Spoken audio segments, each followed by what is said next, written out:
এরা একেবারেই নিষ্ক্রিয়, এটা বিধায়কের বক্তব্য শঙ্করের বক্তব্য। কি নিষ্ক্রিয়? তাদের বডি ল্যাঙ্গুয়েজে বোঝা যাচ্ছে যে এবার রাজু জিতবে, এটা বিধায়ক। আরে বিধায়ককে কি বলবো, বিধায়ক কি জানতো নিজের ওয়ার্ডে একজন সিটিং বিধায়ক তিনি 3rd পজিশন পেয়েছেন, মানে বডি ল্যাঙ্গুয়েজ মানেটা কি? এখানে দাঁড়িয়ে কি ডিস্কো ডান্স করবো? Is is a policy. Shankar পড়াশোনা করেছে, শিক্ষক।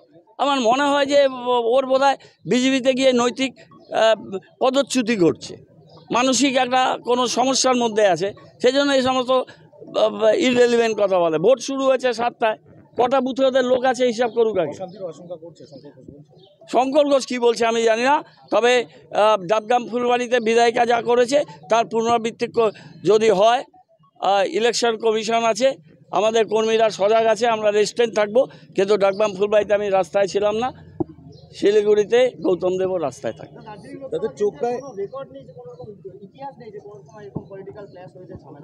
তোমরা ভুলে গেছো ভাই, 94 সালের 14ই মে পুরসভা নির্বাচন আগের রাতে উদয় চক্রবর্তী খুন হয়েছিল।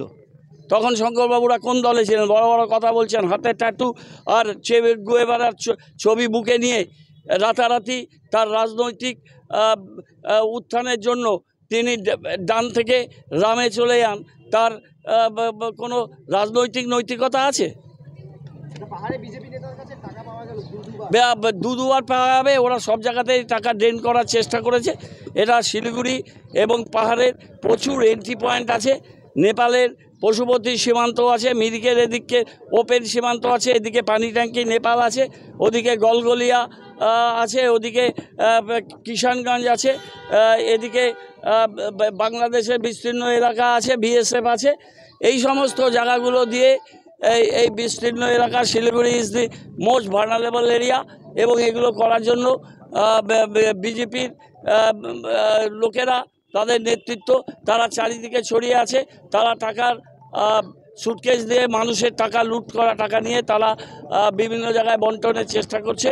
আমরা মানুষকে বলেছি এটা মানুষের টাকা, মানুষের করের টাকা লুট করা হয়েছে, সেই টাকা কেউ দিতে আসলে টাকা নিয়ে নাও, কিন্তু ভোট ইভিএমে দার্জিলিং লোকসভা কেন্দ্রে 1 নম্বর বাটন টিপে গোপাল লামাকে পাঠিয়ে দাও দিল্লিতে, এবং দিল্লিতে পাঠিয়ে দিয়ে এই যে নৈরাজ্য সৃষ্টিকারী, ভ্রষ্টাচারী এবং অত্যাচারী স্বৈরতান্ত্রিক শাসক, এই শাসকের বিরুদ্ধে গণতন্ত্রের জয় ঘোষণা করুন।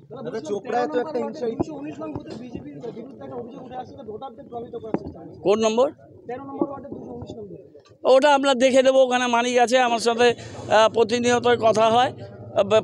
ভোটারদের প্রভাবিত করার চেষ্টা করছে, ইলেকশন কমিশন নিশ্চয়ই সরে যাবে, আমাদের কন্ট্রোল রুম থেকে নিশ্চয়ই অভিযোগ হচ্ছে।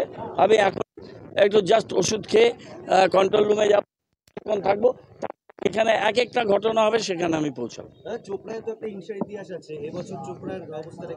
তৃণমূল যখন যেখানে রাজনীতি করে, নিশ্চিত গণতান্ত্রিক পরিবেশ এবং উৎসবের মেজাজে হবে। কোনো জায়গায় কেউ হিংসা চাপিয়ে দেওয়া হলো, তৃণমূল কংগ্রেস সেই হিংসার প্ররোচনায় পা দেবে না, এবং নির্বিঘ্নে শান্তিপূর্ণ উপায়। গণতন্ত্র হচ্ছে একটা উৎসব।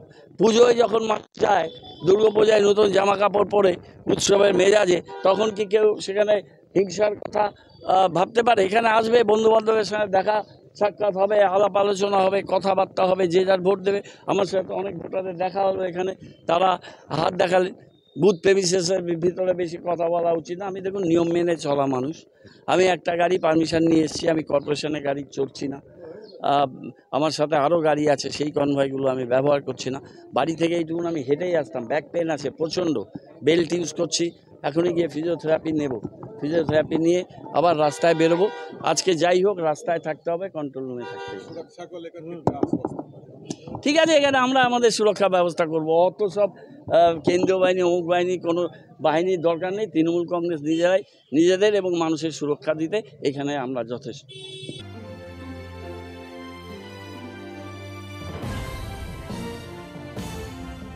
Bureau report, Royal Bangla TV. সমবায়িকা, স্বপ্ন পূরণে অঙ্গীকারবদ্ধ। সহজ উপায়ে আপনার ঘরের স্বপ্ন পূরণ করুন সমবায়িকার হাত ধরে, কিস্তিতে এবং অগ্রিম বুকিং এর মাধ্যমে। সমবায়িকা, সিনবাত্তি মোড়, শিলিগুড়ি। আজই কল করুন 7601829172 এই নম্বরে। এছাড়াও কল করতে পারেন 8617037678 এই নাম্বারে।